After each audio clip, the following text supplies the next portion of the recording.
no puedo salir. O sea, Oh, que de plano están cerrados allá, ahí en Todo, Francia. todo. No hay hoteles, no hay tiendas, no hay... lo único que está abierto son farmacias y los supermercados, pero todo lo que es oficinas, hoteles, turismo, no se puede caminar en las calles, hay que tener un permiso especial. Así que yo no puedo irme a, a Holanda. y Terrible. estamos online. Y Ya, estamos online, pero está bien, no hay problema, no hay problema. ok, ok, seguimos Alejandro, platicando. cuando quieras, estamos ya online. Aquí vamos. Buenas noches y bienvenidos a Siglo XXI, Repensando Bolivia, una plataforma que desde un principio se ha propuesto romper el cerco mediático en Bolivia. Hoy está con nosotros nuestra invitada Silvia Diaram. Ella es una médico especialista en dislexia, también es conductora de televisión en la ciudad de Toluca, en México.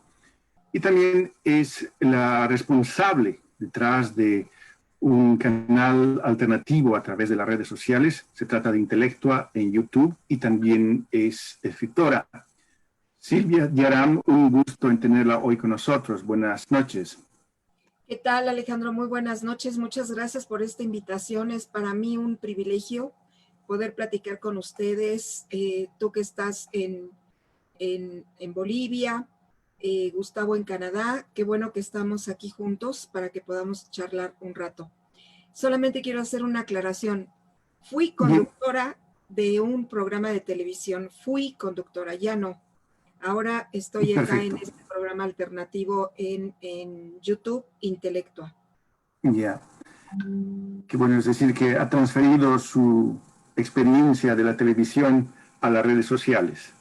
Pues sí, porque es la alternancia que tenemos ahora para que la gente se entere realmente de lo que sucede y no se dejen manipular por la prensa que ha controlado al mundo durante tantos años. Ya. Mire, me gustaría empezar esta conversación pidiéndole que por favor nos, nos hable por unos 10 o 15 minutos explicándonos qué la lleva a hacer el trabajo que está haciendo a través de YouTube sobre la situación en Bolivia. Pues mira, lo que sucedió es que yo me inmiscuí con Bolivia emocionalmente desde hace 2 años, porque fui invitada a Bolivia como escritora. Desafortunadamente no pude ir a representar a la ciudad de Toluca por X circunstancias y me vi en la necesidad de investigar sobre Bolivia previo a ese desenlace que no pude ir. Entonces empecé a investigar cómo era Bolivia, quién era su presidente, qué tenía de común con nosotros, porque pues bueno, toda Latinoamérica tenemos mucho en común, empezando por el idioma castellano. Sabía yo de Evo Morales porque pues sabemos en Latinoamérica el gran trabajo que hizo durante tantos años y pues tenía yo el conocimiento de que Bolivia tenía muy buena economía gracias a tanta visión futurista prácticamente que ha tenido el gabinete de Evo Morales. Entonces me empecé a inmiscuir en cómo estaba constituido Bolivia, todos sus departamentos, y empecé a conocer la historia de Bolivia también, la geografía, la historia, la orografía. Pero ahí quedó. ¿Por qué? Porque yo no pude ir al festival de literatura al que me habían invitado en el sur de Bolivia. Al año prácticamente, porque el festival es en octubre, normalmente se llevaba a cabo en octubre, empezamos a escuchar que Bolivia estaba convulsionada por las elecciones que se venían para la nueva presidencia o para votar nuevamente por Evo Morales. Pero en ese lapso es cuando ocurre desafortunadamente el golpe de Estado. Entonces empezamos nosotros acá a enterarnos de que pues Evo Morales tenía que salir inmediatamente de Bolivia. Y es cuando acá en las conferencias mañaneras que da el presidente Andrés Manuel López Obrador todas las mañanas, nos enteramos de que México iba a enviar un avión del ejército a recoger a Evo Morales y a Linera y a la señorita Gabriela Montaño, si no me equivoco, ¿no? Entonces, pues fue así como yo empecé a darme la tarea de cubrir todo lo que sucedía en Bolivia, porque además de todo, el presidente Andrés Manuel, que tiene mucha admiración por Evo Morales, nos lo dijo públicamente: por favor, cubran, por favor, hablen de lo que está pasando en Bolivia. Creo que nadie fue más obediente que yo. Y así fue como me di a la tarea de empezar a seguir todo lo que sucedía en Bolivia. Desde cómo llegó el avión de México a Bolivia, el periplo que pasó para poder aterrizar, que no se le daba la oportunidad de aterrizar hasta que este señor Quiroga dijo que sí, ya aterrizó el avión, cómo pudieron sacar a Evo de allá para llevarlo hasta el aeropuerto, cómo los soldados mexicanos lo acompañaron, cómo subió al avión Evo Morales con esa bandera mexicana que tenía él en el regazo. Y pues bueno, cómo se despidió de la gente y ya empezaron a tratar de volar hacia México, con muchos inconvenientes porque no había modo de que hicieran aterrizaje en algún país si era por cuestión de emergencia. Perú se negó, pidieron autorización a través de Argentina y finalmente tuvieron que volar por el océano para llegar hasta México, con el peligro de que cualquier cosa pudiera pasar en ese viaje tan escabroso, porque no se le permitía al avión mexicano aterrizar por el pasajero o los pasajeros que traía consigo. Finalmente llega a México, pero hasta que nos enteramos a través del canciller que estaba en la mañanera, en la conferencia mañanera, y él con su teléfono en la mano diciendo: es que ya van a llegar, es que ya están cerca, es que ya van a aterrizar, es que vamos a ir a recibirlos. Y así fue como me inmiscuí en todo esto. Para mí era muy importante que llegara Evo Morales a México, porque sabemos el gran trabajo que hizo durante 14 años para sacar de la pobreza a su pueblo. Y consideramos que fue lo mejor que pudo haber hecho Andrés Manuel, el presidente mexicano. Si hubiese estado otro presidente, es decir, el pseudo presidente Peña Nieto, por ejemplo, nunca se hubiera logrado. ¿Por qué? Porque ese señor obedeció lo que se le decía desde Washington y no había modo de traer personas que necesitaran llegar a nuestro país como refugiados. Se quitó ese decreto y no podíamos admitir a ninguna persona como refugiada, hasta que llegó el presidente Andrés Manuel y se cambió todo ese decreto, y afortunadamente es que pudo Evo Morales estar acá con nosotros un tiempo muy corto, pero estuvo con nosotros. Yo considero sinceramente que muchos otros países hubieran hecho lo mismo. De hecho, sabemos que le ofrecieron a algunos otros países su territorio, la estadía, el refugio, pero finalmente pues Evo decidió venir a México, que yo me sentí muy orgullosa de que hayamos podido ayudarlo en ese sentido. Desafortunadamente, Evo Morales estuvo muy poco tiempo en nuestro territorio. Y en una de las últimas veces que yo pude ir a la mañanera, Evo Morales estaba en conferencia muy cerca del Palacio Nacional, pero no supe yo, no me enteré y no pude ir a verlo, no pude ir a la conferencia. Y tú no sabes, Alejandro, cómo me ha dolido no poder verlo, no haber podido verlo, no haber podido por lo menos hacerle un par de preguntas ahí en esas conferencias que dio Evo Morales. ¿Por qué? Porque yo no vivo en la ciudad de Toluca, de México. Yo vivo a hora y media de la Ciudad de México y pues no podía yo trasladarme constantemente a los lugares en donde estaba el presidente Evo Morales, como por ejemplo estuvo en algunas universidades, pero tenían una secrecía bastante fuerte y no eran públicas las conferencias, entonces solamente personas que estuvieran en ese momento, hace cuenta, en la universidad, eran los que podían entrar al auditorio y poder estar ahí.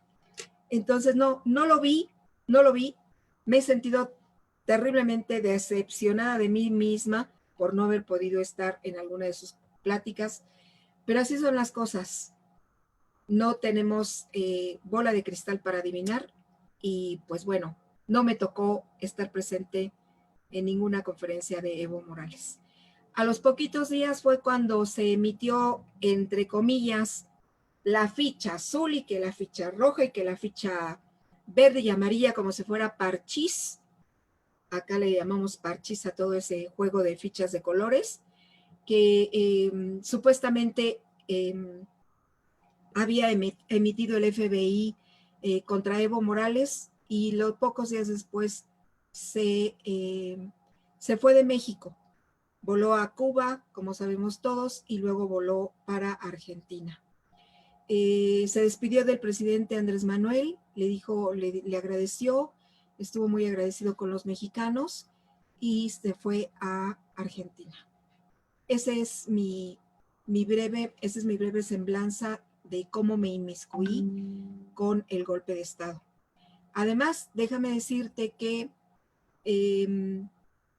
la gente, cuando se dio cuenta, la gente boliviana, cuando se dio cuenta que yo estaba hablando de Evo Morales y del vuelo de Evo Morales a México, comenzó a decirme la gente desesperada, por favor, no nos dejen solos, no nos dejen solos, estamos en peligro, nos están pasando muchas cosas, necesitamos que alguien esté al pendiente de Bolivia porque acá los militares están haciendo muchas cosas en contra del pueblo. Entonces yo les dije, les prometí, no los voy a dejar solos, voy a seguir cubriendo las noticias y les di mi WhatsApp, mi número de WhatsApp para que la gente comenzara a enviarme videos. Y empezaron a enviarme videos y me llegaban cientos de videos diariamente. La gente me decía, es que ¿dónde está la prensa? Es que ¿por qué no cubren los eventos? ¿Por qué lo que está pasando? Es que la masacre de Sencata, es que la masacre de Sacaba, es que acá y que allá. Y yo llegó un momento en el que les dije, no hay periodistas junto a ustedes. Ustedes de hoy en adelante son los periodistas. Tienen la mejor arma, tienen esto. Ustedes tienen que tomar los videos, tienen que hacer propia la noticia y sacarla de Bolivia. ¿Cómo la van a sacar de Bolivia? Enviándola a mi WhatsApp. Yo me encargo de subirla a la red. En ese entonces creo que no tenían tanto acceso a internet por todo lo que sucedía. Entonces me enviaban los videos y fue como yo los di a conocer al mundo poco a poco.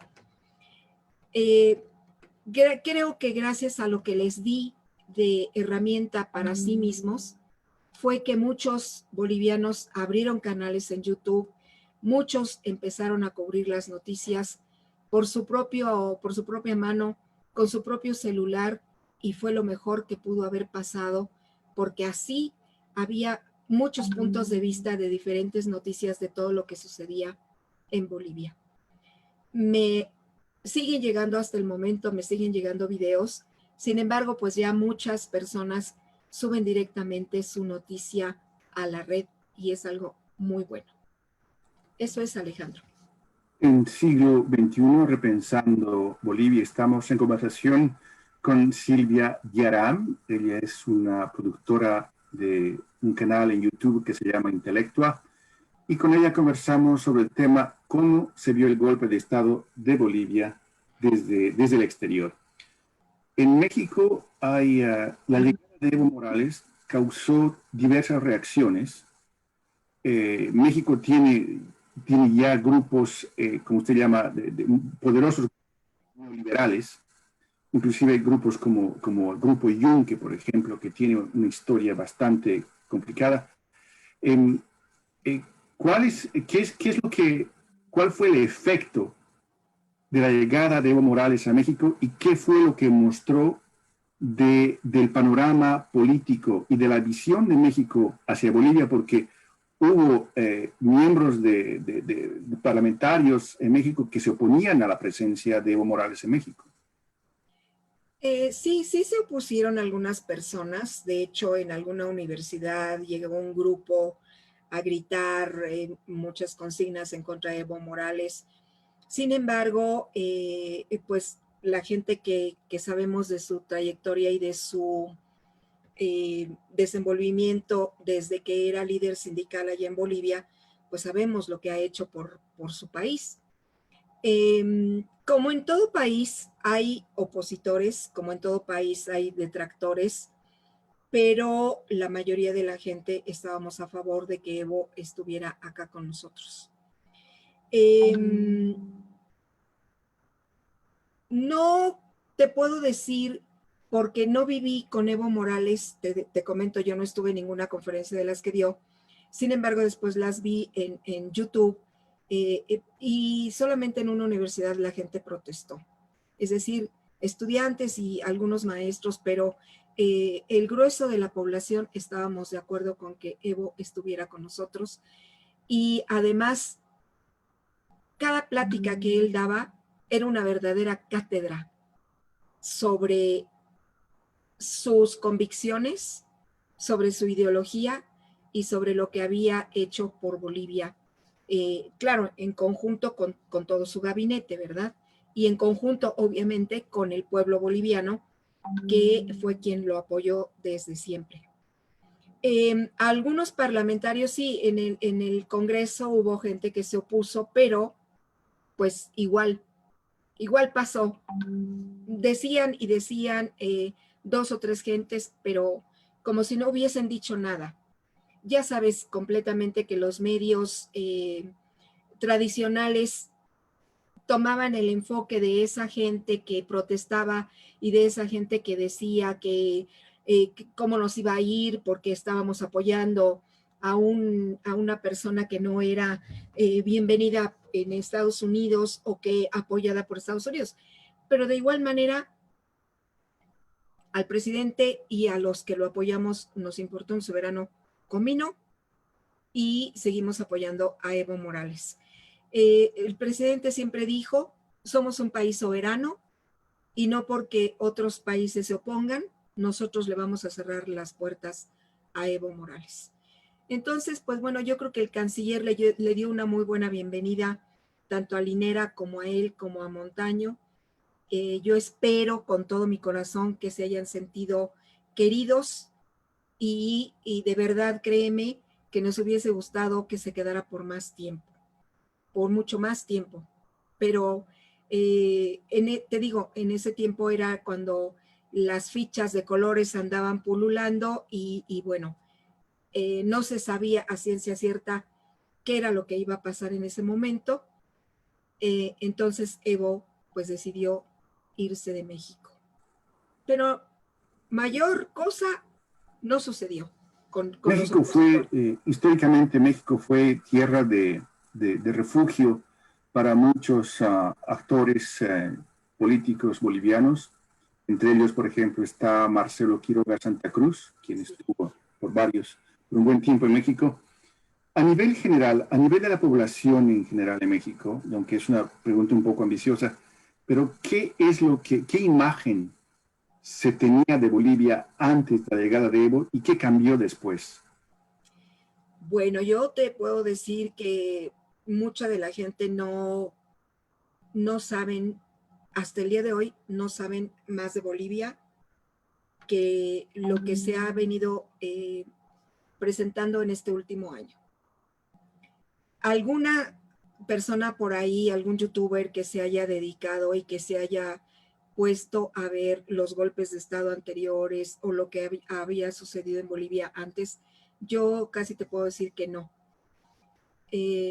Si yo, como una persona interesada en conocer el territorio boliviano, por esa invitación tan amable que me hicieron para ir al sur de Bolivia, sabía algunas cosas de Bolivia, no lo sabía todo, pues mucho menos la gente que no estaba interesada, ¿no? Tan es así que a pesar de que el presidente pidió a la prensa que se cubriera todo lo que pasaba en Bolivia, la prensa tradicional no lo hizo, más que hablar del golpe de Estado y que los militares y esto y lo otro, pero ya todo lo que sucedió después, las masacres y la represión y cómo estaban las cosas verdaderamente en Bolivia, no lo hicieron. Entonces, difícilmente pudieron haber tenido un panorama global sobre Bolivia. Algo que sí te puedo decir es que también la prensa tradicional ha manejado mucho que Bolivia es un país muy pobre, muy pobre, y que pues la gente vive mal, viven en malas condiciones, pero nunca se dieron a la tarea, porque fíjate, déjame decirte que yo fui la primera que hablé de litio de Bolivia. Porque cuando se dio el golpe de Estado, yo me puse a investigar qué era lo que había en esencia o qué tenía Bolivia de esencia para que se haya dado un golpe de Estado y para que hubiese intereses de otros países sobre el territorio boliviano. Entonces descubro el litio. Y cuando descubro el litio, hice un video y yo lo dije claramente, esto es lo que en realidad sucede en Bolivia. Quieren el litio de Bolivia. Y poco a poco, 2 o 3 youtubers empezaron a hablar que el litio y de qué es el litio y etcétera, etcétera. Cuando yo me doy cuenta de que el litio es un material, un mineral deseado por mucha gente porque viene a sustituir las baterías de los automóviles y que se puede utilizar para mandar cohetes a la luna. Y tú sabes perfectamente bien, Alejandro, que Estados Unidos siempre ha tenido las miras entre la NASA y la luna y estar socavando otros países. Cuando tú analizas todas estas acciones de Estados Unidos y te das cuenta los golpes de Estado que ha provocado en Guatemala, todo lo que ha pretendido en Venezuela, por ejemplo, lo que ha hecho en Argentina, lo que ha hecho en Chile, pues entonces te pones a analizar y dices, aquí hay algo más. Me puse a investigar los recursos naturales de Bolivia y me di cuenta de que Bolivia es rico en tierras raras. Y me entero también de que Evo Morales tenía la intención de lanzar un satélite para que escaneara el territorio boliviano y saber bien a bien qué hay debajo de la superficie del terreno de Bolivia. Porque todas esas tierras raras, hasta la fecha, pues no se sabe qué gran cantidad tiene Bolivia, ni cuáles en específico hay en ese gran territorio. Cuando te das cuenta de esto, dices, ojo, porque aquí hay mano negra de otros países. Y hay que ver qué más tiene Bolivia. Y descubro que tienen las bolivianitas, y descubro que tienen plata, y descubro tantas cosas de la riqueza del territorio boliviano que no me sorprende nada que Estados Unidos quiera apoderarse de lo que sea de Bolivia. Así como quiere socavar el oro y el petróleo de Venezuela, así quiere el litio chileno, así quiere tantas cosas. Pero fíjate, hay una cuestión aquí que entra en esta ecuación, porque también durante este periodo que ha tenido Andrés Manuel López Obrador en la presidencia mexicana, se da a conocer más abiertamente, porque ya se sabía, pero no se había dado a conocer, que México tiene un vastísimo territorio con litio. Entonces te pones a pensar, bueno, si nosotros que estamos tan cerquitita de Estados Unidos, que cruzan el río Bravo y llegan a territorio mexicano, y tenemos ese vasta mina de litio, ¿a qué carambas se van a invadir Bolivia, que está tan al sur y que les va a costar más trabajo llevarlo por mar o llevarlo por como quieras al territorio gringo, si nosotros estamos más cerquita? Y si a nosotros nos pueden invadir con la mano en la cintura. Entonces, tiene que haber más en Bolivia, mucho más, ¿verdad? Nosotros tenemos una reserva de petróleo impresionante. Ahora con este sexenio se han descubierto pozos petroleros que son bastante ricos en este hidrocarburo. Entonces, pues bueno, también en el momento en que Estados Unidos quiera, nos invade. En el momento que quiera. Y ya no se tiene que ir hasta Venezuela, porque tenemos demasiado petróleo nosotros.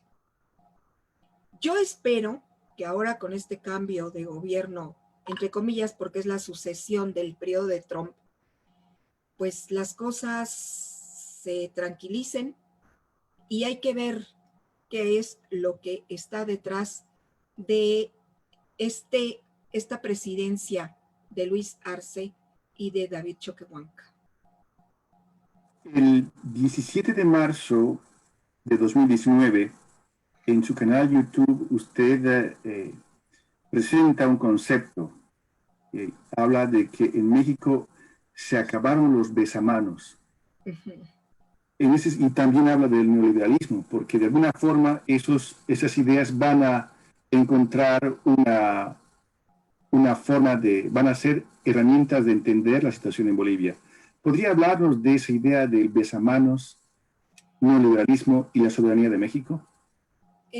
Mira, yo lo llamo el besamanos, creo que nadie lo llama así, porque sabemos perfectamente bien que cada cambio de sexenio, el presidente electo, entre comillas, porque se han robado las presidencias aquí en México con singular alegría los de la oposición, siempre van a Washington a que les lean línea, y yo digo al besamanos, es decir, ir a besarle la mano al gobierno norteamericano, al gobierno gringo. Afortunadamente, Andrés Manuel fue el presidente que dijo, yo no voy a ir a Washington. Entonces, de ahí me surgió. Es decir no al besamanos. Como antes se tenía el asunto de, en los tiempos de la colonia, que siempre se iba a besarle la mano al rey, al virrey, al fraile, al padre, al sacerdote. Es decir, basta. Andrés Manuel dijo, nosotros somos soberanos, a nosotros nadie nos va a imponer lo que nosotros vamos a decidir hacer, porque se sabe que desde Washington se hicieron las reformas educativas, la reforma energética, las reformas la reforma de salud, las reformas que tú quieras, gustes y mandes, desde Washington nos las dictaban acá a México. Y eso se hacía cuando el presidente iba en turno, iba a Washington a besarle la mano a los gringos. Desde ahora, nosotros no hemos cumplido con ese requisito y afortunadamente Trump ha sido bastante respetuoso en ese sentido. Le tiene bastante respeto al presidente Andrés Manuel y obviamente pues Andrés Manuel no se ha dejado intimidar por las amenazas de Trump o por las advertencias o por lo que él diga o quiera o pretenda hacer con el territorio o en el territorio mexicano. En alguna ocasión... Pero sin embargo, Trump ha convencido a López Obrador de actuar, de frenar la inmigración de los países centroamericanos hacia Estados Unidos. Bueno, mira, eso es algo que se ha manejado mucho a través de los medios de comunicación tradicionales, que le estamos haciendo el trabajo a Trump y que por qué no dejar pasar y no sé cuánto. Aquí hay que aclarar algo en este sentido. Cuando Andrés Manuel toma la presidencia, y yo lo dije en muchos de mis videos, empezó a destapar toda la suciedad que ha habido y que sigue habiendo en México en muchos sentidos. Yo lo dije abiertamente, piedra que levanta, mugrero que sale. Destapa una cloaca, destapa otra, y destapa otra, y destapa otra, y destapa otra. Cuando se empieza a frenar, entre comillas, o a detener, mejor voy a utilizar la palabra detener, a las personas que venían migrando desde el sur de América y que pasan por nuestro territorio, se destapa toda la cloaca que hay en las fronteras de nuestro país. Y es ahí cuando se tiene que hacer una limpia de personal, tienen que reconstruir refugios y tienen que poner orden a todo lo que estaba sucediendo en la frontera del sur de México. Si bien coincidió tal vez con lo que Trump estaba demandando, diciéndole al presidente mexicano que detuviera a la gente en la frontera sur, tuvieron que hacer una limpieza en esa área. Y el presidente dijo, es hasta ahora lo más sucio que hemos encontrado. Hay trata de personas, hay venta de niños, hay venta de mujeres, hay esto, hay lo otro, hay lo demás allá, y se empezaron a destapar una serie de inconvenientes. Cambiaron a mucho personal, el que presidía las fronteras tuvo que dejar el lugar y se lo dieron a otra persona. Entonces, así fue como se tuvieron que empezar a ver realmente qué era lo que pasaba en la frontera sur. Volviendo al tema de Bolivia, sí. El 10 de noviembre, usted denuncia, publica en su canal YouTube una denuncia del golpe de Estado en Bolivia y con un subtítulo que dice Bolivia necesita nuestro apoyo. Es el 10 de noviembre. En ese momento en que había todo un debate que continúa en que si hubo o no hubo un golpe de Estado, en ese momento, ¿qué es lo que le lleva a determinar que efectivamente hubo un golpe de Estado y no fue un movimiento cívico democrático? Nunca se puede ver un movimiento cívico cuando intervienen los militares en una decisión así. Cuando este general Calimán lee una carta que le dice a Evo Morales que renuncie, ahí estamos viendo el golpe de Estado. No puede verse de otra manera. Si hubiese sido la población, si hubiesen sido los motoqueros, si hubiesen sido los que estaban en la oposición, como Quiroga, como Mesa, como, Áñez creo que ni pintaba en esos momentos ahí. Si hubiesen sido ese tipo de personas, el Marinkovic y todos esos personajes pseudo bolivianos, como yo me atrevería a llamarlos, porque no aman a su patria, no aman su territorio, no aman lo que tienen en Bolivia más que para sí mismos, Si hubiese sido un grupo civil que le hubiesen dicho a Evo, se hubiesen parado frente a Evo, ¿sabes qué? Evo renuncia, entonces podríamos hablar de un movimiento cívico, un movimiento civil. Pero en este caso fue el coronel general o no sé qué puesto tengas o tenía ese señor ahí, Calimán, fue el que le dijo literalmente a Evo que renunciara. Aquí y en China, en Timbuktu y en Rusia, eso es un golpe de Estado.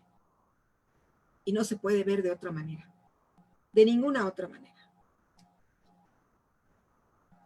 Su trabajo a través de su canal Intelectua, ¿qué repercusiones ha tenido, por ejemplo, de parte de las autoridades del gobierno de facto en Bolivia?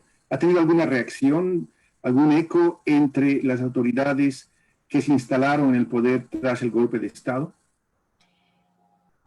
Aquí yo te podría decir que, ¿cómo analizamos eso?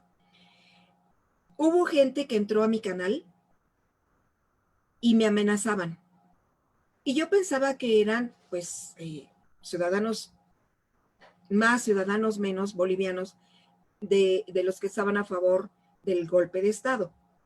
Sin embargo, hubo personas que me dijeron, de muy buena fuente, te lo comento, que me dijeron, ten cuidado porque este fulano, el nombre del avatar que escriben ahí es fulano de tal, es Tuto Quiroga. Cuidado porque Murillo se metió a tu canal. Cuidado porque Áñez se metió a tu canal. Y había ocasiones en que las mismas personas le decían, tú hablas como fulano de tal. Entonces mejor deja de estar molestando aquí y vete a ver a dónde. Me insultaban, me amenazaron, me decían que me tenían en la mira, que no porque estuviera yo en México las cosas iban a estar bien para mí, que más valía que me callara, que no estuviera apoyando a Evo Morales, que nunca había sido un golpe de Estado. O sea, me decían, hasta en quechua me hablaban, o en aymara, no sé, y me insultaban literalmente en sus lenguas, en sus idiomas, que yo no entendía nada, ¿no? Hasta que alguna persona me dijo, te están insultando, estos son insultos aymaras, estos son insultos en quechua. Y yo les decía, pues bueno, no los entiendo, ¿qué puedo hacer? No los entiendo, es como si no me dijeran nada, ¿no? Pero poco a poco se fueron decantando y esa gente ya dejó de entrar a mi canal. No te digo que no he tenido insultos hasta el último video que hice sobre Bolivia, porque así es, o sea, entran y me dicen, tú que te metes en lo que no te importa. En México hay muchos problemas y deberías de atender los problemas de México en lugar de estar hablando de un país que ni conoces y que no te corresponde y que no tienes ni por qué estar hablando.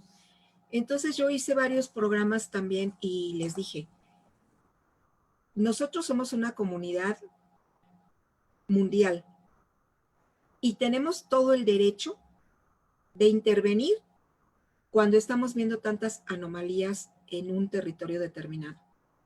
Y más si están abusando de la población, más si están agrediendo a las mujeres, a los niños, más si hay heridos, más si hay secuestrados, más si hay tanta vejación contra las mujeres, porque hubo muchas. Necesitamos que Derechos Humanos esté ahí. Y después se desató el asunto de que llegaba a Derechos Humanos Argentina y tú sabes cómo los obligaron a salirse del territorio, pero afortunadamente con la presión internacional lograron quedarse y lograron recabar muchos testimonios de mucha gente de lo que había sucedido, de todas las violaciones de derechos humanos que ha hecho este gobierno transitorio, entre comillas, porque esta señora no hizo nada de lo que le correspondía como supuestamente gobierno transitorio. Me apenó mucho que tuvieran que sacar hasta los periodistas internacionales. Me apenó mucho que tuvieran que sacar a los médicos cubanos que tanto ayudaron a la población boliviana. Y bueno, yo decía, si yo pudiera, yo estaría en Bolivia ahorita cubriendo las noticias ahí. Pero como tenemos prohibido los mexicanos entrar al territorio boliviano, pues más vale que estemos acá desde lejecitos. Ustedes mándenme toda la información que quieran, que tengan a mano. Yo comentaré la noticia y la sigo subiendo a la red. Pues, ¿qué te puedo decir? Sí, fue muy doloroso el hecho de después de ver 14 años de progreso en Bolivia, ver el retroceso que ha tenido en un año, duele. Me imagino que recibir todas esas amenazas, esos insultos, puede tener un impacto inclusive en la salud. ¿Ha tenido usted ha tenido impacto? ¿Cuál es el impacto en su salud, en su estado mental de todas esas reacciones? No, fíjate que eso no me impactó. Yo en un momento dado hablé y quise hablarlo directamente con el presidente y decirle que estaba yo cubriendo las noticias de Bolivia y que había recibido amenazas de Tuto Quiroga y de demás. Pero si el propio presidente, también hice un video al respecto, el propio presidente recibió amenazas de Tuto Quiroga y le dijo matoncito de cuarto, de quinta o no sé qué, digo, bueno, ¿qué puedo yo esperar? Se refiere al presidente de México. Sí, Sí. al presidente de México. Tuto Quiroga lo amenazó. ¿Y tú qué te crees, matoncito de no sé qué? Y que no te vamos a permitir que tú hagas esto y que hagas lo otro y vienes a amenazar a Bolivia.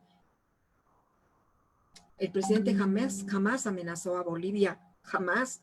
Pero este señor se llenó la boca con decir una bola de improperios en contra del presidente mexicano, que es tan delicado para las relaciones internacionales, que digo yo, bueno, si lo hacen con el presidente de México, ¿qué puede esperar una simple youtuber? No, eso no me afectó, créeme que no.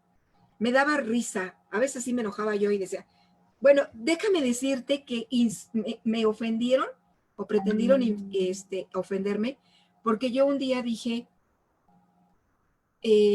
yo no entiendo el racismo, no lo entiendo, o sea, para mí jamás ha existido eso en mi vida. ¿Por qué? Porque mi padre es de ascendencia otomí, es de cepa otomí. Es muy moreno mi papá, muy moreno. Y yo lo he comentado así en varios videos. Y yo dije que para mí el racismo no existía y que se me hacía aberrante que la gente pensara de esa manera. Yo no lo tengo en mi familia porque nosotros hemos crecido entre la gente de campo,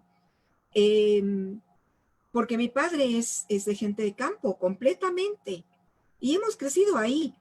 Entonces a mí no me entra en la cabeza eso, ¿verdad? No va conmigo. Quiero que sepas que entraron a mi canal y me dijeron, pues yo te pediría que averiguaras cuál es tu árbol genealógico porque seguramente tu madre engañó a tu padre. O sea, de ese tamaño las cosas, ¿no? Y yo decía, bueno, cuando la gente no tiene un razonamiento para argumentar, busca el insulto, busca humillar, busca ofender. Pero pues no me entró, ¿qué te puedo decir? No funciona para mí en ese sentido. Lo que sí te voy a decir, sí me afectó mucho. La serie de videos que me enviaban, en donde yo vi cómo le disparaban a la gente, vi a los heridos, vi a los difuntos, vi a los jovencitos teniendo convulsiones porque les acababan de disparar y estaban heridos y la gente angustiada y corriendo y llevándolos en una cobija y eso fue lo que me angustió. Eso sí te puedo decir.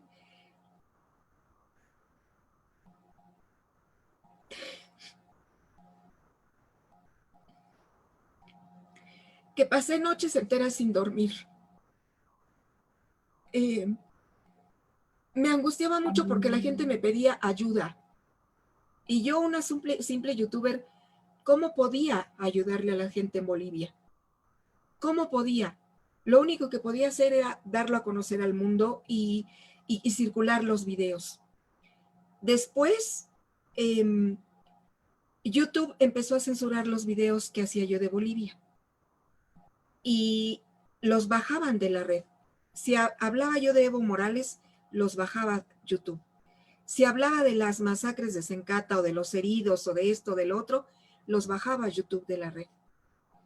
Entonces, lo que tenía que hacer era, pues, tratar de ocultar un poco lo que estaba sucediendo en Bolivia y no hablar tan directamente de lo que sucedía allá.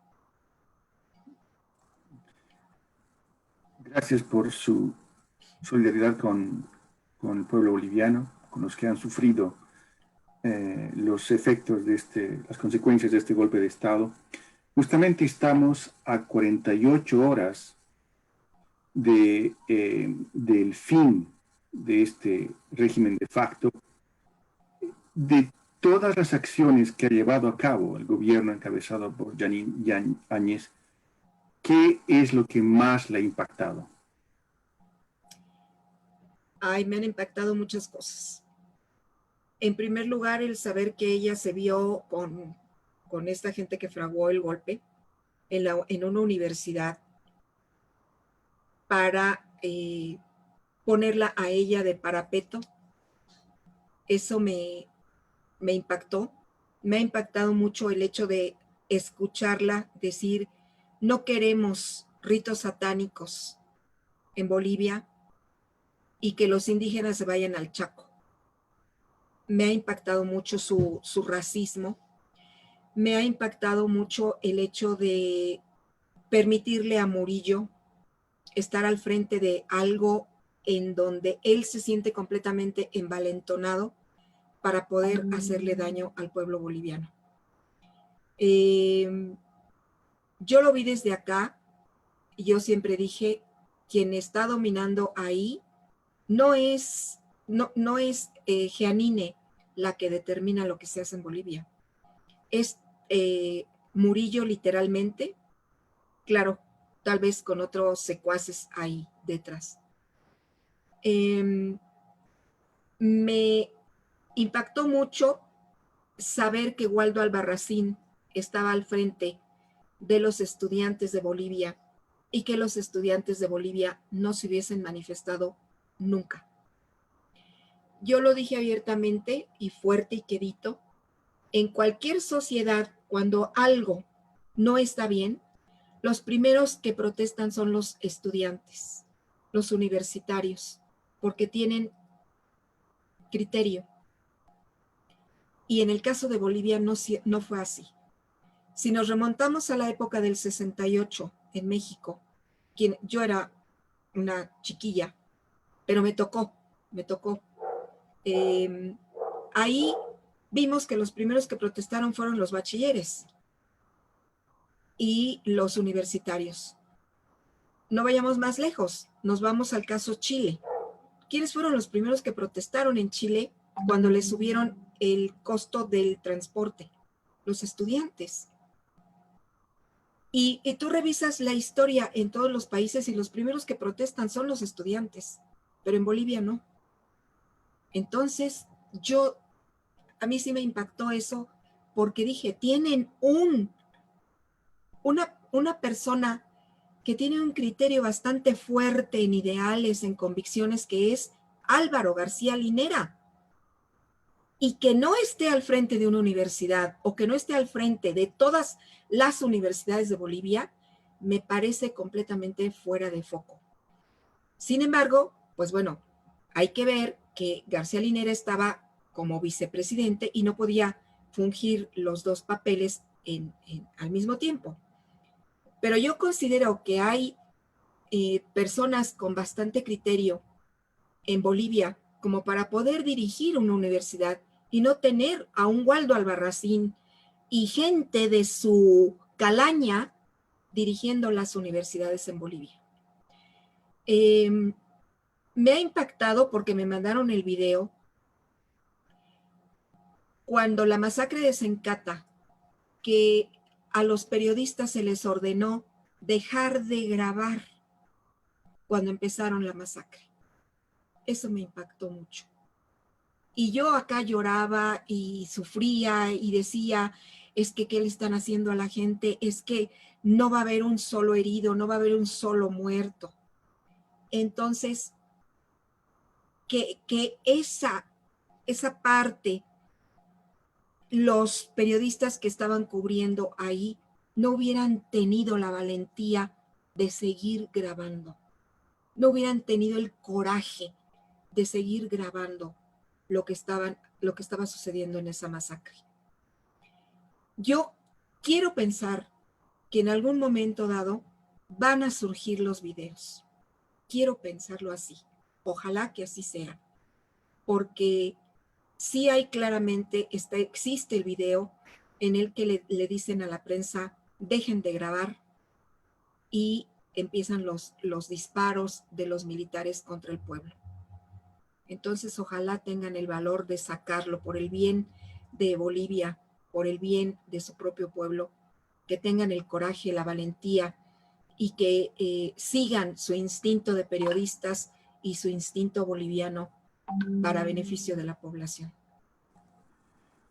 Este colectivo llamado Siglo XXI, Repensando a Bolivia, estamos hoy en conversación con Silvia Diaram, una youtuber tiene el canal Intelectua, y ella ha dedicado bastante atención a la evolución de la situación en Bolivia. Hoy conversamos sobre el tema cómo se vio el golpe de Estado en Bolivia desde el exterior. En unos 10 minutos, 8 minutos más o 10 minutos más vamos a abrir el espacio a las preguntas de la gente que está siguiendo esta conversación. Silvia Diaram, ¿cuál fue su reacción al saber los resultados de la votación del 18 de octubre? ¿Qué te puedo decir? Mira, fue tan platicado esto de que ya se van a abrir las votaciones, porque ya ves que desde marzo lo estaban platicando de que se vienen, de que va a ser en septiembre, de que esto, de que lo... Yo lo único que decía, bolivianos, ya no permitan que les alarguen más esto, porque esta mujer se va a quedar ahí de permanencia voluntaria y va a seguir haciendo de Bolivia lo que quiere. Si me permites comentarte una cosa más que quiero resaltar, Alejandro, en estas impresiones que tú me preguntas sobre lo que se hizo. Hay un video que también subí a la red de unas personas que están atrapadas en un túnel. Yo no conozco Bolivia. Creo que es para llegar a La Paz, el túnel, si no me equivoco. Hay un boliviano ahí hablando y diciendo que taparon el túnel, la entrada y la salida, y que había más de 100 personas en ese túnel. En repetidas ocasiones les he preguntado a las personas qué saben de la gente que estuvo en el túnel. Y hasta el día de hoy nadie me da respuesta. No sabemos qué ha pasado con esas personas. Sí me angustia, yo quisiera saber, y yo les dije, si alguien conoce a alguien que estuvo en el túnel, por favor, contáctenlo conmigo, quiero entrevistarlo, a ver qué es lo que vivió ahí. Él en el video se despide de su familia porque dice que no sabe qué es lo que va a pasar. Entonces, ojalá, Alejandro, te llegue alguna información sobre eso, porque sí es importante saber qué es lo que pasó con esas personas. Otra cosa que me impactó mucho también, hay un video de un enfermero que se dio a la tarea de ayudar a gente herida de Sencata y de Sacaba, pero desafortunadamente lo encarcelaron. No sabemos nada de ese enfermero. Él llorando decía, no tenemos con qué curar a las personas. Miren, los estamos curando en el piso porque no tenemos cómo curarlos. Y luego lo encarcelaron. ¿Qué se ha sabido de toda esa gente, Alejandro? Ojalá que el gobierno de Arce se dé a la tarea de liberar a todas estas personas. Me ha impactado también mucho el caso de Patricia Hermosa. ¿Qué se sabe de Patricia Hermosa? Yo hice varios videos de ella y hasta el momento, pues esperemos que ya pronto la liberen y que esté sana y salva. Esperemos que sí. Ahora, con respecto a lo que me preguntaste, ¿qué fue lo que me preguntaste? Ya se me olvidó. ¿Cuál fue su reacción al saber los resultados de las elecciones del 18 de octubre y esto, por ejemplo, en relación a la narrativa del fraude supuestamente cometido en 2019? Pues bueno, yo me alegré mucho. De hecho, tengo una taza azul que tiene una llama y ese día yo aquí brindé desde Intelectua por el acertadísimo voto de los bolivianos y les dije que mi gata que está aquí, no se ve, estaba enviándoles corazones azules a todos los bolivianos y les dije que pues bueno, ya era tiempo de que Áñez se fuera de Bolivia, pero directo a Chonchocoro. Directo a Chonchocoro, igual que todos los demás que le hicieron tanto daño a Bolivia. Me dio mucho gusto que Arce finalmente ya fuera electo para presidente y que junto con el ex canciller David Choquehuanca pues hicieran esa mancuerna para que Bolivia salga adelante. Me dio mucho gusto y lo celebré desde aquí y entonces fíjate lo que hice. Yo tenía esta bandera, porque creo que la habrás visto en mis videos, la tenía esta huipala de cabeza. Cuando yo empecé a decir que Bolivia necesitaba ayuda, un símbolo internacional es poner la bandera del país de cabeza. En México, acá los militares, déjame decirte que en alguna ocasión pusieron la bandera de cabeza. Los militares.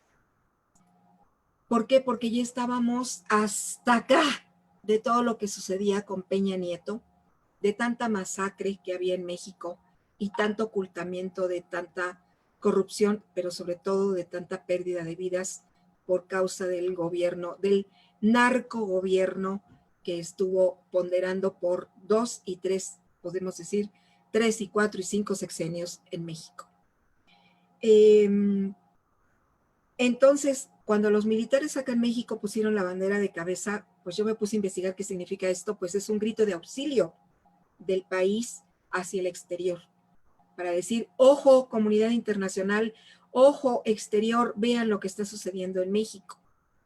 Entonces yo hice varios videos y les dije, voy a poner la huipala de cabeza.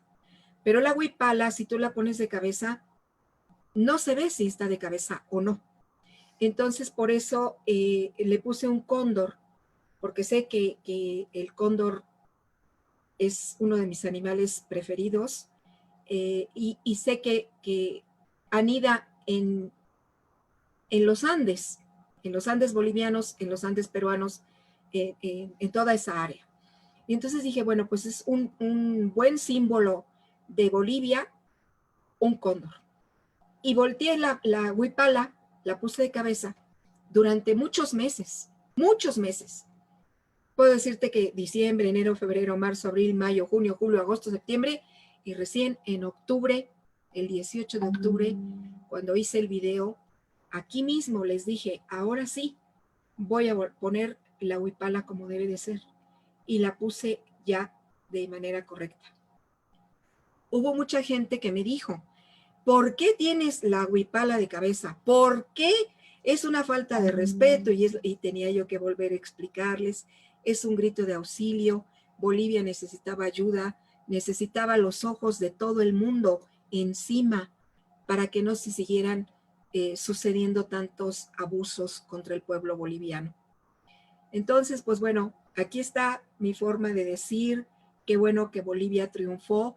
Yo dije la huipala recupera su territorio, porque finalmente así fue, así está siendo y así seguirá. Espero que se haga justicia, sinceramente te lo digo, espero que se haga justicia, no como acá en México, que presidentes van, presidentes vienen, corrupción hay, robos hay y se siguen sucediendo muchas arbitrariedades y los presidentes y los políticos difícilmente van a la cárcel. Espero que en Bolivia hagan lo que tengan que hacer simplemente por justicia. Nada más. A su pregunta sobre las personas que estaban atrapadas en ese túnel, tenemos una respuesta de una de nuestras oyentes, participantes en este encuentro. Es Julia Barreta Pinto, y ella dice que todos los del túnel salieron, así que salieron todos del túnel. Qué bueno. Finalmente, antes de abrir a las preguntas, aunque usted ha colocado ya esa huipala en el justo orden, sin embargo, en estos momentos hay manifestaciones en varias ciudades en Bolivia organizadas por estos grupos que rechazan los resultados de las elecciones y están de alguna forma reeditando las acciones y los modos de funcionar de los grupos de choque que fueron, digamos, el ariete del golpe de Estado de 2019. ¿Cuál es su reacción? ¿Cómo ve estos grupos? ¿Debería haber preocupación? No, definitivamente no. Hace rato fuera de cámara, antes de iniciar el programa, yo comentaba que y lo he comentado en diferentes espacios que he tenido aquí dedicados a Bolivia, de los 11 millones de ciudadanos bolivianos, me atrevería yo a decir que solamente un puño es quien está en la oposición. Este puño no tiene mayor relevancia porque si bien en un inicio del golpe de Estado quisieron aparentar que lo tenía, ha ido analizando las cosas y te voy a decir por qué, Alejandro. Cuando se dieron cuenta de que nosotros, fuera de Bolivia, admirábamos tanto a Evo Morales, admirábamos tanto su ganancia como país. Yo lo dije muchas veces abiertamente. Yo quisiera que un presidente mexicano tuviera los cataplines que tuvo Evo Morales para decirle a las fuerzas militares gringas, se van de mi territorio. De verdad, dime qué país lo ha hecho. Créeme que yo admiro muchísimo a Evo Morales por esa decisión. Qué bueno que lo hizo. Cuando nosotros acá, y yo personalmente analicé todo esto, yo creo que la gente que estaba un tanto indecisa y un tanto a favor del golpe de Estado, empezaron a darse cuenta y a ubicarse realmente en lo que Evo Morales había hecho por su pueblo. Cuando yo dije, es tener amor por la patria, el hecho de que Evo Morales haya dicho, aquí los mineros van a hacer su trabajo de esta manera. Las empresas internacionales, si quieren venir a territorio boliviano y tratar de explotar Bolivia, no se va a poder. Digo, estoy palabras más, palabras menos, ¿verdad? Es mi interpretación. Aquí se va a quedar el 85% de las ganancias y el 15% se va a ir para las empresas transnacionales, si quieren. Y si no, está muy ancha la puerta, como decimos acá en México. Ahí está la puerta. Adiós, que les vaya bien. Si ellos no vienen, vienen otros. ¿Quién se ha atrevido a hacer eso, Alejandro? Yo no sé cuánto se llevan las transnacionales en mi país. No tengo la menor idea. Desafortunadamente, mira, no podemos entrar nosotros los youtubers a la conferencia mañanera del presidente ya desde hace muchos meses, prácticamente un año, que no entramos los youtubers. Y esta es una de las preguntas que yo quería hacerle al presidente. ¿Cuánto se llevan las transnacionales y cuánto se queda en el territorio mexicano? No sabemos. Y así como muchas otras cosas, así como Evo Morales dijo, el petróleo es de los bolivianos, así como lo dijo Lázaro Cárdenas, un presidente mexicano en 1938, el petróleo es de los mexicanos, pues así lo hizo Evo. ¿Qué otro presidente ha hecho tantas cosas de decir esto es de los bolivianos? El litio, simplemente, el litio es de los bolivianos. Y cuando yo me entero que Bolivia es es el primer país que hace un auto eléctrico y que lo hace con baterías de litio, yo dije, yo quiero un Quantum. No sé cómo lo voy a hacer, pero yo quiero un Quantum. Ojalá que algún día puedan exportarlos y lleguen a territorio mexicano, ¿verdad? Los busqué, me enamoré del Quantitum y dije, yo quiero un cochecito boliviano. Nosotros en México, lo he dicho muchas veces en mis programas, tenemos infraestructura, tenemos material, tenemos ingenieros, tenemos técnicos, tenemos mano de obra cualificada, que los alemanes y los gringos y muchos extranjeros dicen que la mano de obra mexicana es de primera. ¿Qué nos falta? Y te voy a usar la palabra predilecta de Bolivia, ¿qué carajos nos falta a los mexicanos para poder hacer un automóvil mexicano? Pues no se ha hecho. Y déjame decirte que a mí me mortifica que América Latina digan que México es el hermano mayor, cuando nosotros tenemos un atraso espeluznante en muchas cosas. Y una de esas es no tener un automóvil propio. Conversación con Silvia Diaram y justamente una mexicana con corazón boliviano. Sí. Aquí tenemos algunos comentarios. Batoina Caniza, gracias Silvia, tú eres más boliviana que muchos aquí. Tu amor por nuestra patria es lo que muchos deberíamos aprender. Abrazos. Otro mensaje, un gran abrazo por ser tan humana, sentir un dolor de nuestros hermanos. Gran abrazo a los dos. Otro, Selma Canto Lama, dice, no sé cómo apareció en mi YouTube Intelectua. Pensé que era una boliviana en México.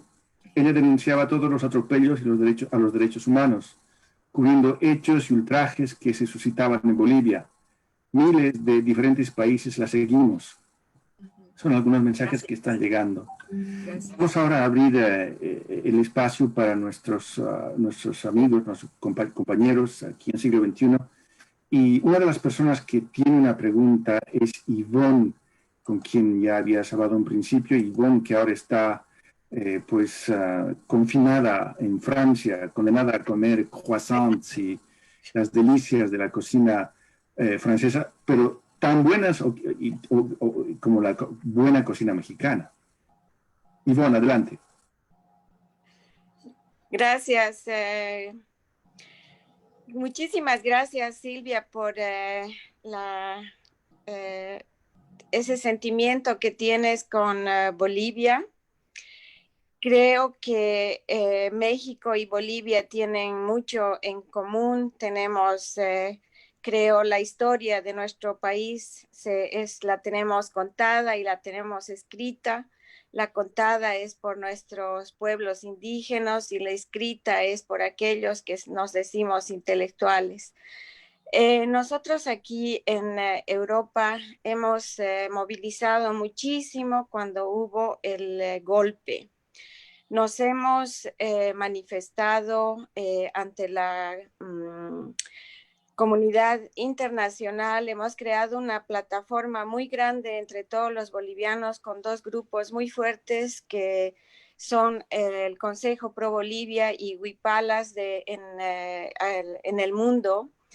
Y gracias a en esa maravillosa herramienta que es el Zoom, hemos podido tener testimonios directamente desde Bolivia para poder mostrar todas las barbaridades que se hicieron con Sacaba, Sencata y Pedregal, con verdaderos testimonios, y se han recolectado muchos testimonios que se han llevado ante los derechos humanos en Ginebra, y realmente son muy emocionantes.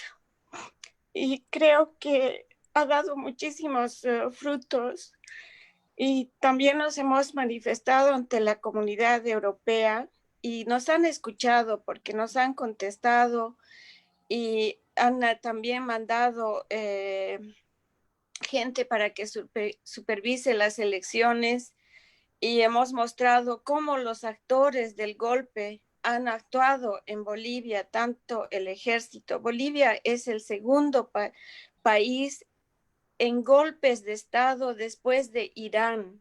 Y los bolivianos sabemos que cuando hay militares es un golpe de Estado. Entonces, yo creo que todo nuestro esfuerzo desde el exterior también ha valido la pena, porque realmente nos hemos movilizado muchísimo y hemos sentido todo lo que han sufrido en Bolivia.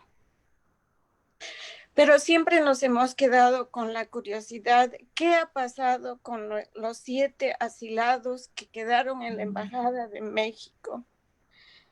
Sabíamos que Patricia Hermosa había estado en la cárcel. Nosotros nos hemos manifestado ante Amnistía Internacional, pero una cosa que no entendíamos era por qué México tampoco no hizo una denuncia oficial sobre los asilados que estaban en la Embajada de México, y que yo creo ahora que con el nuevo presidente se van a aclarar muchas cosas y va a salir muchas más evidencias, pero lo que nos choca un poco es un poco la comunidad internacional también.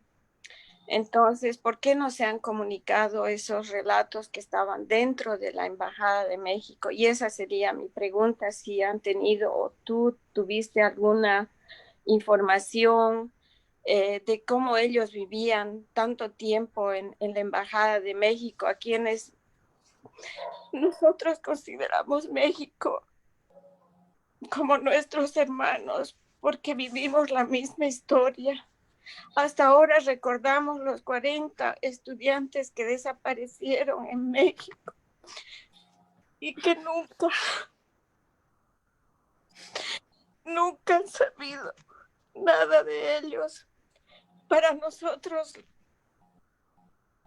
la derecha conservadora ahora no es gente que es culta, sino son unos bestias, porque no comprendemos cómo gente profesional puede hacer semejante barbaridad a pueblos que no tienen redes, no tienen medios, no tienen la capacidad que ellos tienen. Lo único que tienen son las calles, nada más.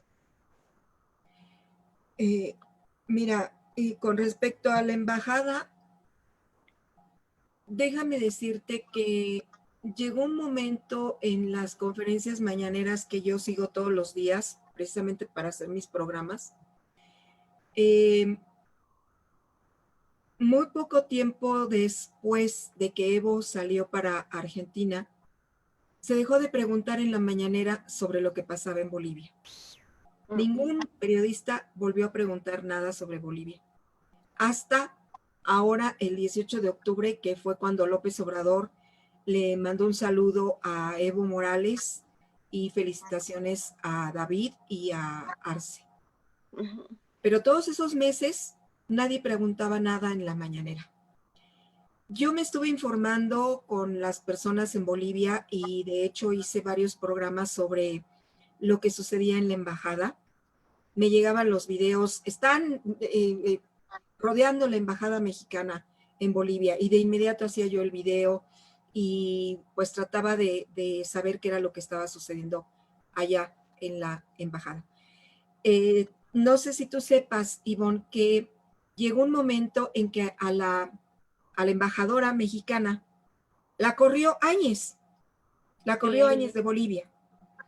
Entonces tuvieron que sustituirla por otra persona. La embajadora mexicana, tengo entendido que hizo pues varias cosas de acciones propias para con las personas dentro de la embajada. No puedo hablar mucho al respecto. Después se viene a México ella y envían a otra persona.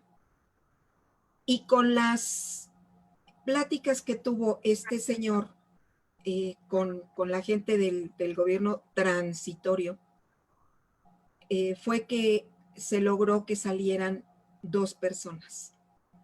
También hice la cobertura de cuando llegaron al aeropuerto, cómo se acercaron gente de la derecha y rasguñaron a uno de ellos en el brazo, le dejaron unas marcas muy feas, pero están ellos 2, tengo yo entendido, están ellos 2 todavía acá en México. Quise tener contacto con Arce cuando estuvo acá, pero no pude lograr la comunicación. Yo quiero pensar que ahora que está el nuevo gobierno de Arce o a partir de mañana, las cosas empiecen a ponerse en orden, todo en orden. Tienen que salir esas personas de la embajada, ya tienen un año ahí. Exacto. Imagínate la psicosis que tienen. Exacto. Verse las mismas caras durante todo este tiempo, platicar con las mismas personas, no poder salir más que a la cochera o al jardín de la casa, es bastante traumático, bastante traumático. He hecho varios videos al respecto, he pedido a la comunidad internacional que presionemos para que se les libere, para que ya se les den los salvoconductos y vengan a México, pero desafortunadamente no se ha logrado absolutamente nada. Recuerdo que Murillo amenazaba constantemente a México, y si México pretende, y si México, pues no, íbamos a invadir y no sé cuánto, y puras bravuconadas de Murillo. Recordemos que yo siempre lo he dicho, Murillo es un provocador. Sí. Y lo que me preguntaba Alejandro, ¿tú crees que la gente pues tiene algún peso? Yo creo que no. Son muy pocos los que están en oposición. Es gente que ya se dio cuenta, la gran mayoría del pueblo boliviano, que lo único que quieren es dañar emocionalmente, físicamente, económicamente a la gran comunidad indígena o de pueblos originarios, como nosotros los llamamos acá en México, porque quieren seguir con ese racismo recalcitrante que tiene Bolivia y que verdaderamente es antidiluviano. Es decir, ya está Claro, fuera o sea, de todo. lo interesante es que gracias a todas las herramientas que hay hoy en día, se han dado cuenta del problema de Bolivia, que no es un populismo, sino que es una verdadera xenofobia. Y yo creo que los bolivianos estamos yendo por un buen camino, porque ahora estos pequeños grupos reaccionarios, ya no les damos espacio para que ellos sigan haciendo publicidad. ¿Por qué? Porque como tú mencionas, la clase media se ha dado cuenta que es completamente inconsciente, es gente inconsciente, y yo creo que el voto ha sido lo que ha demostrado que Bolivia ha cambiado y que el mundo también está cambiando. Y yo, por ejemplo, me alegro mucho. Hay una ley que ha cambiado en la Constitución que le llama los 2/3. ¿Por qué? Porque el MAS ha ganado como partido y los otros partidos se han quedado muchísimo atrás y el MAS ha ganado el país y ha ganado el Senado. Y ese cambio que han hecho de los 2/3 para un periodo del COVID-19 no nos sirve para nada, porque la oposición siempre va a decir no. Y si hay 5,000 bolivianos que están con el COVID-19 y que el gobierno del MAS va a decir queremos hacer un estado de sitio, la oposición va a decir no y el día de mañana van a ser 10,000 muertos. Entonces yo me alegro muchísimo que se haya cambiado en la Constitución el 2/3, porque tanto ciudadanos como creemos han perdido en el Senado y es una pérdida de tiempo. Entonces yo creo que Bolivia, muchos nos hemos dado cuenta que tenemos que cambiar y tenemos que cambiar de actitud, porque eso es lo que Bolivia necesita. Necesita el trabajo de todos, de la clase media, la clase indígena, nos unamos. ¿Por qué? Porque tú lo has mencionado, ha sido el primer país que ha nacionalizado. Nosotros tenemos el problema en Sudamérica, que es el triángulo del litio: Argentina, Chile y Bolivia. Argentina y Chile son multinacionales. Bolivia, Evo Morales ha construido su propia fábrica de potasio, de litio, que pertenece al Estado boliviano. Y nosotros tenemos la convicción de que Luis Arce va a hacer otro milagro y va a sacar con el litio Bolivia adelante. ¿Por qué? Porque en Bolivia tenemos 4 plantas de litio y el litio no es solamente para los automóviles, el litio es para toda la telefónica que existe en todo el mundo. Y el problema del litio ha sido que Bolivia no ha dado ni a Rusia, ni a China, ni a los Estados Unidos, pero ha dado a una empresa alemana para que nos ayude. ¿Por qué? Porque es un problema de marketing.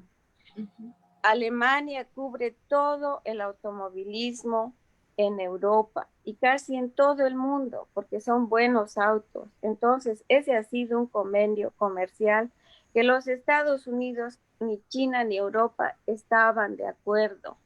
Por eso han hecho el golpe del litio. Entonces, los bolivianos sabemos todo lo que hay por detrás del golpe y somos conscientes y tenemos fe que vamos a salir adelante.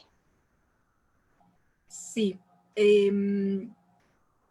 Con todo lo que tiene Bolivia, pues bueno, podemos darnos cuenta que es un país demasiado envidiado. Sí. ¿Por quién? Yo se los he dicho aquí abiertamente. Pónganse a pensar, simplemente pónganse a pensar. Europa no tiene litio, no tiene playas, no tiene buen clima, no tiene oro, no tiene plata, no tiene esto, no tiene... Se los he dicho muchas veces, pero todos nuestros países de América tienen todo eso y más, y muchísimo más. Por eso es que España vino a invadir América, por eso es que Portugal vino a invadir América, por eso es que Inglaterra vino a invadir América, por eso es que toda Europa han estado con los ojos acá en América. Incluso Alemania quería invadir Estados Unidos a través de México. Y Francisco Villa, Pancho Villa, se lo impidió a Alemania. Entonces, pues bueno, tenemos historia de invasión en nuestros territorios, desafortunadamente. Y ese dolor es lo que nos une a toda América Latina. Yo sí quiero pensar que Arce y David van a ser una buena mancuerna para sacar adelante a Bolivia. Y esto que hizo el pueblo boliviano, darse cuenta que el cuarto poder, como nosotros lo llamamos acá en México, porque no es el poder legislativo, el poder judicial, el poder... ¿Cuál es el otro? Poder judicial, legislativo y... Ejecutivo. Ay, me estoy olvidando del presidente. Ejecutivo. Tenemos también el cuarto poder, que son las comunicaciones, es decir, los medios de comunicación que han hecho de las suyas a través de toda la historia en el planeta, no nada más en nuestros países. Acá en México se han dado a la tarea hasta de construir paso a paso a un presidente que fue Peña Nieto, hecho por Televisa, con toda la telenovela que le pusieron detrás, que se casó con Angélica Rivera, fue puro cuento, puro bluff, todo esto construido por Televisa. Pero la gente en México abrió los ojos desde hace tiempo de que Televisa era la gran manipuladora del país y fuimos haciendo de lado a Televisa, a Imagen, a TV Azteca, etcétera, etcétera, etcétera. Y ahora la gente ya no ve televisión prácticamente en México. Ahora se aboca a los programas de YouTube, que es lo que yo tanto les decía en mis programas a los bolivianos. Apaguen la televisión y enciendan su cerebro, por favor. Dejen de escuchar todo lo que les dice la prensa tradicional en Bolivia, porque de otra manera no van a salir adelante. Van a hablar pestes de Evo Morales. Van a hablar y van a construir lo que quieran. Le construyeron y le colgaron milagritos y milagritos al pobre Evo Morales con una cosa, con otra, y la gente así, embebida como de telenovela. Ay, sí, es que Evo Morales tiene un hijo por acá, es que Evo Morales esto, es que era hacer chisme y telenovela. Eso es lo que la gente boliviana, en lo que la gente boliviana maduró en este corto tiempo, maduró y dejó de escuchar a la televisión y se empezó a involucrar de otra manera con las verdaderas noticias que estaban sucediendo, con lo que verdaderamente nosotros teníamos de noción sobre Bolivia y de todo lo que había progresado Bolivia en 14 años. Creo que hicimos una buena labor. Ivonne, ustedes, con todo el trabajo que hicieron, nosotros unos cuantos youtubers acá en México, digo unos cuantos porque creo que me sobran dedos de la mano para decir que cubrieron las noticias de Bolivia en México, me sobran dedos de la mano, pero se logró que los bolivianos adquirieran, como lo dije en unos de mis últimos videos, madurez política y dejó de escuchar las telenovelas de Evo Morales. Miriam, muchas gracias por haber compartido esta hora y media con nosotras. ¿Hora y media? Sí, hemos estado conversando con Silvia Diaram, ella está en México. El tema de hoy era cómo se dio el golpe de Estado en Bolivia desde el exterior, desde afuera. Y pues Silvia Diaram, quienes estén interesados en seguirla, ella tiene un canal YouTube que fue uno de los primeros canales en YouTube de llamar justamente un golpe de Estado, lo que ocurrió el 10 de noviembre de 2019 en Bolivia. Entonces esperemos que sin duda continuará con su trabajo de seguir dando distintas perspectivas sobre la evolución de la política en Bolivia. Muchas gracias, no me queda más que agradecerle y pues será un compañero de siglo XXI, Gustavo, quien ahora toma la palabra. Hasta luego. Silvia, bueno, gracias Alejandro. Desde ya agradecerte mucho. Yo me acuerdo haber tomado contacto contigo allá por el mes de marzo, porque justamente yo vi tu canal que estaba saliendo noticias que no nos llegaban, o sea, no teníamos mucha información. Y por eso me atreví a contactarte vía email y tú me respondiste inmediatamente. Y desde entonces pude hacerte llegar muchas cosas que después tú las comentabas en tu canal, ¿no? Fueron las redes que nos permitieron hacer eso, lo que agradezco mucho también, la tecnología. Pero sobre todo agradecerte, yo creo que tenemos que agradecerte, te debemos mucho por lo que ha pasado, por lo que se ha dado en Bolivia. Sí. Tú has sido una de las primeras personas que sacó toda la mugre que estaban haciendo en Bolivia este grupo de golpistas y de prácticamente mafiosos. Tú ayudaste a que se abran esas puertas y que la gente tenga un acceso, un canal de verdad y de informarse, porque en Bolivia había un cerco mediático muy terrible que todavía está presente, pero ya no tanto, porque de alguna manera tú has hecho posible también que este cerco mediático sea perforado por la gente que pensaba un poco más y que quería un país que no lo ha conocido tanto, pero que se alteró o se angustió con todas las barbaridades que estaban pasando allá. Yo creo que en Bolivia, en los bolivianos y las bolivianas, te debemos mucho, te agradecemos mucho y espero que algún día puedas conocer el país y que seas bienvenida como una persona que ha ayudado a recuperar la democracia en Bolivia. Gustavo, te agradezco mucho, no tienen por qué, no, simplemente puse un granito de arena para hacer patria, para hacer más grande la patria grande, simplemente. Hacer patria para Bolivia es hacer patria para otros países también de Latinoamérica.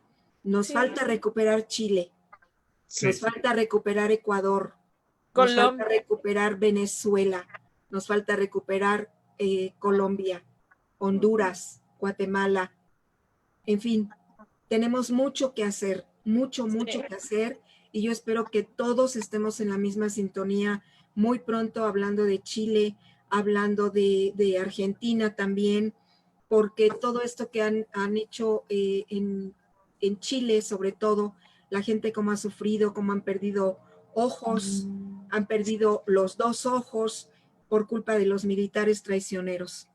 A mí, sinceramente, me tiene muy impactada cómo se ha portado de mal el ejército boliviano.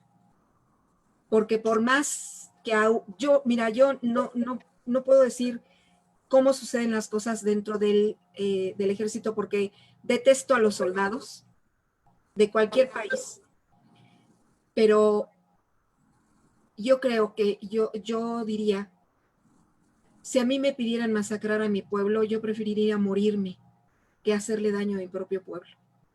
Es una vergüenza el ejército boliviano, y lo he dicho fuerte y quedito, va a pasar a la historia como un verdadero traidor. El ejército boliviano. Y la policía boliviana también. Es una vergüenza. Así como mi ejército, o bueno, el ejército de este país ha traicionado tantas veces a nuestra gente, así han traicionado al pueblo boliviano, los militares. ¿Por qué? Porque esa masacre que tú mencionabas, Ivonne, de los 43 de Ayotzinapa, que a mí me duele tanto, me duele en el alma, que esos jovencitos tan humildes, que eran la esperanza de sus padres, hayan sido desaparecidos por obra y gracia del ejército mexicano. Sí. Y no nada más de un sexenio, sino de otros sexenios y otras masacres y otros sexenios y demás.